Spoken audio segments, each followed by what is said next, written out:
Hey guys, I know I look like I just got ran over by a bus and I sound all congested and whatnot, but I couldn't care less.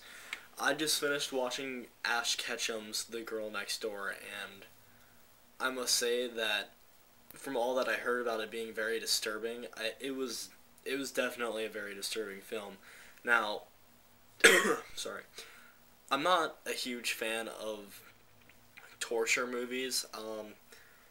I was never really big on Hostel. I thought they were good, but some of it I felt was a bit over the top. And I guess if you consider Saw a torture film series, I actually really do like those. I love all those movies, but those movies are somewhat different than this movie, and it's that the other ones were more so that when you're watching it, they're trying to make you, they're trying to make you cringe and be like, ugh, why? But with this movie, it was a lot more psychological. It's crazy. I believe, yes, there's a novel about it, and it's actually somewhat loosely based on a true story. And for anybody that's never seen it, never heard of it, it follows the story of two sisters that are forced to live with their aunt and three cousins because their parents died. And one sister has polio and has to use leg braces, and she's like, I want to say 10. I'm not exactly sure what her age is, but she's young. She's kind of defenseless, and I guess the main character of this film, I could say, would be their neighbor David, who is probably like 12. The movie starts out with David meeting Meg. The sisters' names are Meg and Susan, by the way, and they meet at a kind of by a riverside, and this whole movie is sort of a reflection, like a flashback of David several years after this takes place. This movie takes place in the 1950s, but and they meet, they start talking because Meg is new, and so he finds out that Meg lives in the Chandlers, which is the family, her cousins and her aunt. Well, she says, I'm staying with the Chandlers, and he says, oh, well, we're neighbors, and so he goes over there pretty often, and the more that he goes over there, he starts to notice that things are a little weird. He goes with the cousins and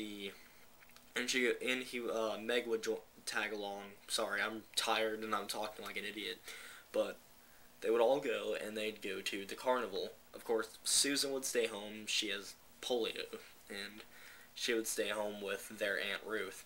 Now, I'm just going to say real quick, you take maybe Pinhead, you take Freddy Krueger, Jason, pretty much any horror film like icon, and I don't think any of them have ever disturbed me as much as Ruth Chandler, and I'll elaborate more on that later.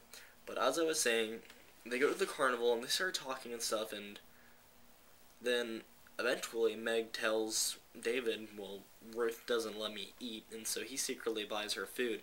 But the more that he goes over there, he notices that things are really weird, where the cousins, they start tickling Meg, and then, like, one of them grabs her boob, and she turns around and slaps the crap out of him, and so he starts crying, and David is standing outside the door watching as the cousins do this to Meg, and so the boy runs out to get their Aunt Ruth, and the other cousin pulls Susan out of a closet, and when Ruth gets there, Meg has already left the room, but Ruth pretty much makes Susan bend over and then proceeds to spank her 20 times for what her sister did.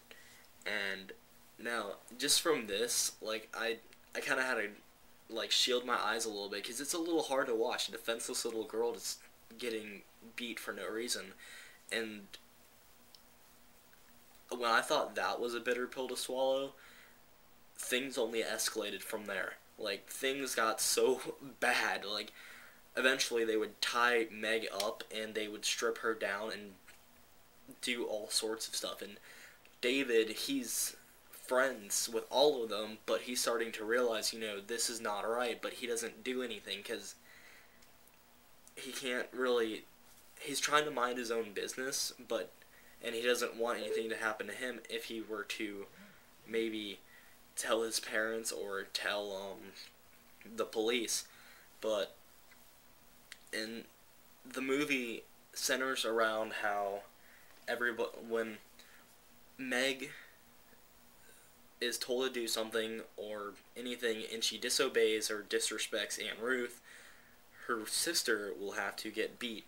Well, her sister's defenseless, and a whole lot of other things happen to Meg where she's forced to do things that made me, like, I was watching it on Netflix and it made me want to shut my computer down because there's some really graphic stuff, and like some of it you don't necessarily see, but you know that it's happening, and it's a good enough view to where it can still disturb you. If you don't exactly know what I mean, then you'd have to see it. But if you're the kind of person that's very, very easily disturbed and kind of squeamish, you don't want to watch this. You don't want to touch this.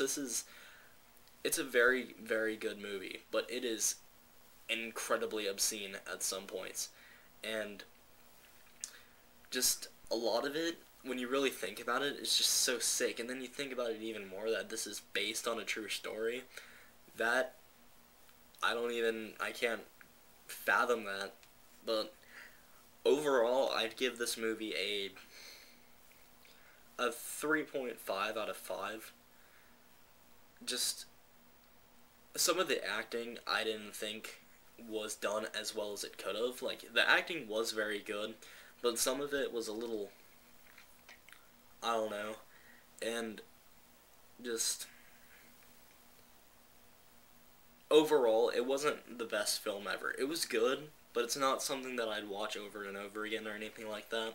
But overall, for the hour and a half long look into hell, it was worth my time, and I watched it on Netflix, so I didn't pay anything for it. I can't really complain, but just it's really hard to get over some of the things that you see happening to a defenseless teenage girl, and she tries to fight back sometimes, but it gets to the point where, like, a lot of the kids in the neighborhood are coming and punching her, kicking her, and they're all just taking turns, and David's trying to correct everything and try to help Meg get out, but things don't go exactly as planned.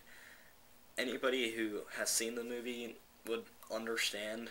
Maybe people didn't think it was as disturbing and graphic as I did. It could have been worse. It wasn't necessarily a gory movie or anything, but just what was going on is grotesque. It really was, and sometimes I even had to shield my eyes, and I've watched quite a few horror movies. It's just that it was different.